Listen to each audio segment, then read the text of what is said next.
বেগুন চাষ করা আমি তো বলি একদম সহজ, মানে পানির মতো সহজ। যে কথাটা বলি আমি মনে করি বেগুন চাষ করাটা কিন্তু সহজ। আবার আপু তোমরা কেউ কেউ বলছো যে বেগুনটা হয় না, বেগুনটা হচ্ছে না।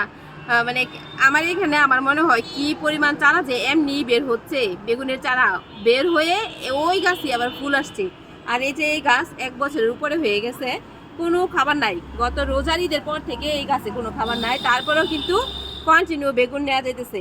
এবার কিন্তু আমি এই যে বীজের সাথে বাড়ি বেগুন 12 যেটা, সেই বাড়ি বেগুন 12 দিছি, আর হচ্ছে লম্বা যে বেগুনটা সেই লম্বা বেগুনটা দিছি। বেগুনের জাতটা একটু ভালো করে যদি নেওয়া যায়, বা চারা যদি কেনা আনা হয় নার্সারি থেকে, সেই চারাটা যদি ভালো হয়, বেগুন কিন্তু খুব মানে সুন্দর বেগুন হয় ছাদ বাগানে। আমি তো বলি 2 থেকে 3টা বেগুনের গাছ যদি থাকে, বাজার থেকে কিন্তু আর বেগুন কিনতে হয় না। মাটিতে আমরা যথেষ্ট পরিমাণ খাবার দিব। যদি আমরা বীজ থেকে চারা করি, তাহলে সেই বীজটা করার জন্য আগে হচ্ছে আমরা একটু কোকোপিট, মানে সকল ধরনের বীজ থেকে চারা করার জন্য আমরা একটু কোকোপিট ইউজ করলে কিন্তু খুব ভালো হয়। কোকোপিটটা আগে ভালো করে একটু রোদ দিব, রোদ দিয়ে তাতে যে কোনো একটা ছত্রাকনাশক দিব, অল্প পরিমাণে মাটি দিব, একদম সামান্য মাটি দিব, আর হচ্ছে তাতে ভার্মি কম্পোস্টটা দিব। ভার্মি কম্পোস্টে খুব সুন্দর কিন্তু চারা গজায়। তো কোকোপিটের সাথে ভার্মি কম্পোস্ট, সামান্য পরিমাণ ছত্রাকনাশক, সেটা যে কোনো ছত্রাকনাশক হতে পারে, হলুদের গুঁড়া হতে পারে, মেনসার হতে পারে, ট্রাইকোডার্মা ভিডি হতে পারে, সাফ হতে পারে, সবগুলাই কিন্তু ছত্রাকনাশকের কাজ করে। দিয়ে তাতে হচ্ছে আমরা বেগুন থেকে চারা করে নিব। ছোট ছোট যে কোনো পটের মধ্যে বা আলাদা যে কোনো টবের মধ্যে বেগুন থেকে চারা করে, চারাটা যখন 5 থেকে 6 ইঞ্চির মতো বড় হবে, তখন এটা আমরা তখন আমরা শিফট করব। রঙের যে বালতিগুলো আছে, একটু বড় সাইজের বালতিতেই কিন্তু বেগুনটা বেশি ভালো হয়। কারণ বেগুনটা দীর্ঘদিন থাকে গাছটা, আর গাছ অনেক বড় হয়, আর প্রতিনিয়ত গাছে খাবার দিতে হয়। যখন বসানোর পর কিন্তু মাসে 2বার করে আমরা কীটনাশক আর মাকড়নাশক স্প্রে করব।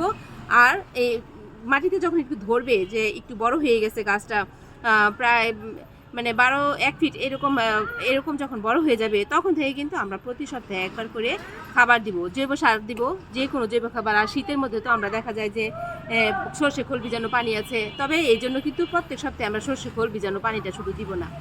মাসে যদি 2বার আমরা সর্ষে খোল ভিজানো পানি দিই, আর অন্য 2বার কিন্তু আমরা যে কোনো জৈব সার দেওয়ার চেষ্টা করবো। মাঝে মাঝে একটু আমরা ডিএপি আর পটাশটা দিব। ডিএপি আর পটাশটা কিন্তু আমরা পানিতে ভিজিয়েও দিতে পারি, অথবা মাটির সাথে একটু মিক্স করেও কিন্তু দিতে পারি। এইভাবে যদি আমরা বেগুনে নিয়মিত খাবার দেই, এবং বেগুনে কীটনাশক আর মাকড়নাশক কিন্তু স্প্রে করতে হয়, তা না হলে কিন্তু বেগুনের ভিতর আবার পোকা হয়ে যায়। এভাবে যত্ন করলে বেগুনটাও একদম ফ্রেশ থাকে, আর প্রতিনিয়ত বেগুন ধরে। এই যে এখান থেকে বেগুন, এই যে মানে কোনো কিছু না করার পরেও কত মানে দেখাচ্ছি না যে বেগুন ধরতেছে। আমি এগুলো এবার সব তুলে ফেলবো, শুধু এই গাছটাকে রাখবো। এই বেগুনের বীজটাও কিন্তু আমি দিছি এবারে, যেটা এত মজার বলি না আমি।